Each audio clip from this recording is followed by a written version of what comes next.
Hi, I'm Cerise Maddock. This is your Salina Media Connection News Desk. Glad you're with us today. Salina Public Schools has identified 2 more students who have tested positive for COVID-19. One positive test at Meadowlark Ridge Elementary School, that was September 22nd, and one positive test at Stewart Elementary, that was also September 22nd. That brings to total 11 at the Salina School District.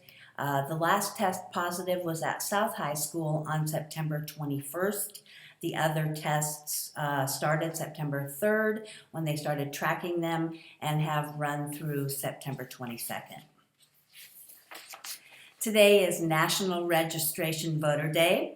Kansas offers online voter registration. You can register by mail to vote in Kansas by printing a voter registration form, filling it out, and mailing it to your local election office. You can also register to vote in person if you prefer. The deadline to register in Kansas online and in person is October 13th.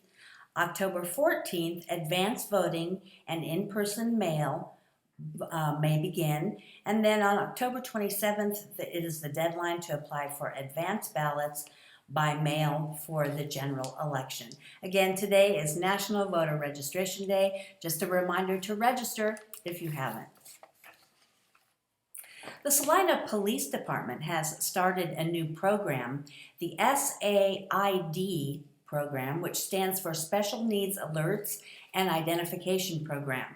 The SAID program provides local first responders with the resources to identify and assist individuals with special needs who find themselves in emergency situations. This program allows parents, guardians, caregivers, or individuals the opportunity to complete a form for the person they're concerned with, and there's a specialized database that will allow the police department to respond in the appropriate manner. The alert defines the individual's condition and or needs to first responders prior to their arrival at the incident, thereby improving their response, interaction, and communication with the individual. You can go to the Salina Police Department website and get access to that, or you can call if you want more information. The Salina Animal Services would like to invite you to fall in love with a pet, as today is the first day of fall. Animal Services is at 329 North 2nd Street. You can only go to the page on their website and it shows adoptable pets. There's a difference between lost and found and adoptable. Stray pets that are waiting for their owners are listed on the lost and found page. All adoptable dogs and cats are spayed and neutered, microchipped, wormed, and have some vaccinations prior to being placed for adoption. Adoption fees are established on a case-by-case basis and will be listed in the memo after you click on a pet. So you can go to their website and find out which animals are adopted, and as a reminder, you can fall in love with the pet as it is the season. There was a City Commission study session on the 21st to introduce a proposal for a civilian review board and to explain the federal 1033 surplus program. The Sunflower Coalition, a group of interested citizens who want improved oversight, has asked for information about both issues. Near the end of the 2-hour study session, people had a chance to give their positions and opinions to city commissioners, city staff, and the chief of police. I got to the back of the patrol car when shots rang out. I took cover behind a payphone, and then I watched Officer Ivy and the suspect engage in a gun battle that ended in an execution-style gunshot on Officer Ivy. He then took the officer's shotgun and ran back to his car and sped off. I ran to the aid of the officer while holding Officer Ivy on my lap. While he lay dying, I keep pleading on his police radio, please, we need an ambulance. We have an officer that is down. I pleaded and pleaded. It seemed like it took forever for them to show up. If you ever had someone fight for their life while holding them on your lap, it would change your outlook forever. As I look back today, I wonder if Officer Ivy would have had some PPE. Would he be alive today? I don't know, maybe. As a city, we need to make sure that all of our first responders go home safe every night to their families. That means whatever equipment is needed, we make sure we get it for them. We should not take away or question what is needed to keep our officers safe.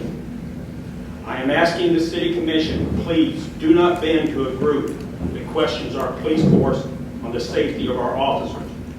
Please do not bend on the removal of our Citizen Review Board.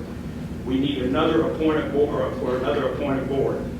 Please do not bend on the 1033 program. We need all resources available.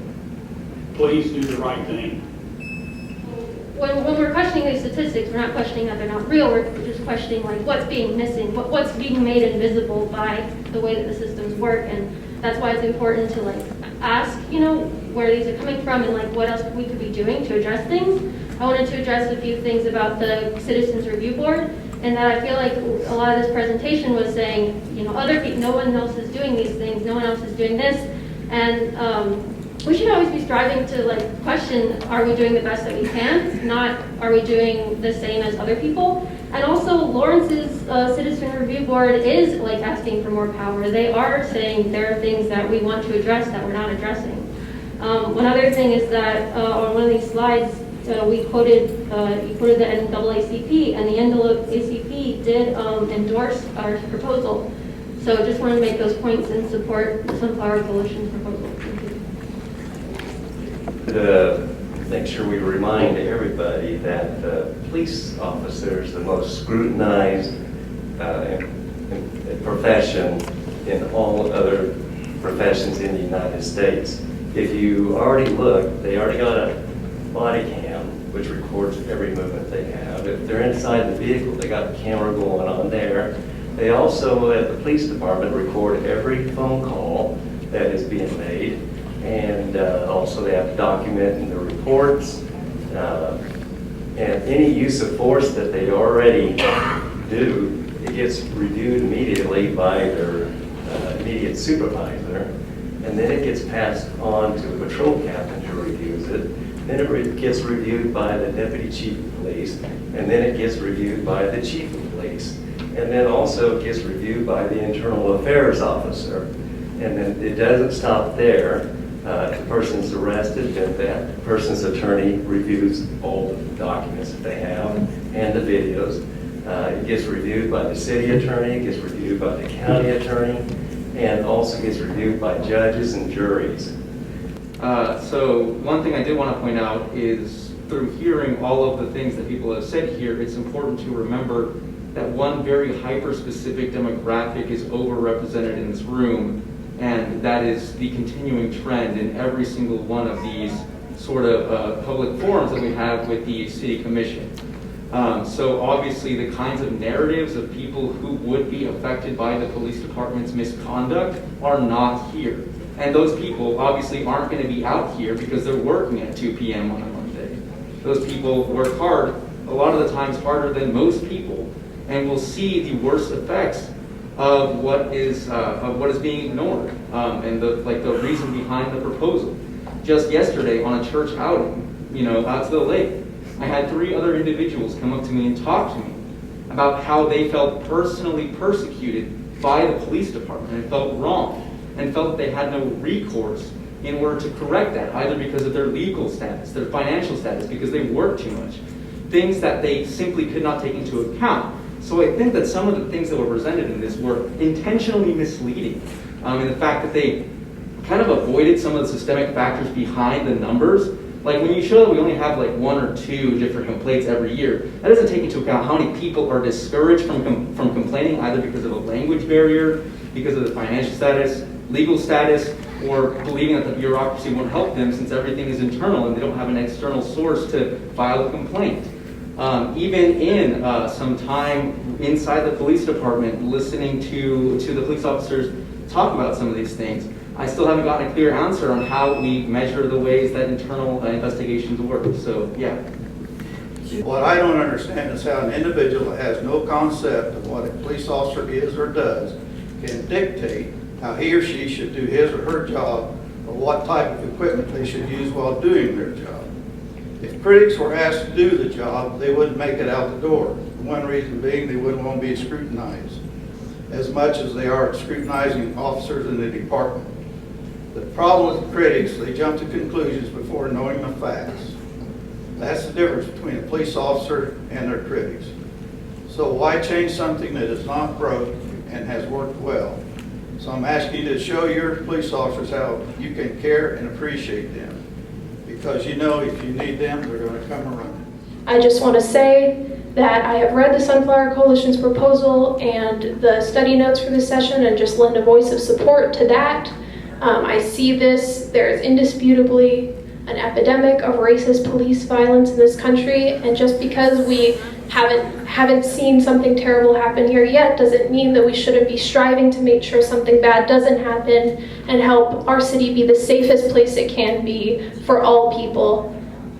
For the folks who are confused or angry about this proposal, you should ask yourself first, what might not I understand about what people are asking for, and what can I do in my community to actually make sure that everybody has the right to live a dignified and safe life? That should be your first move.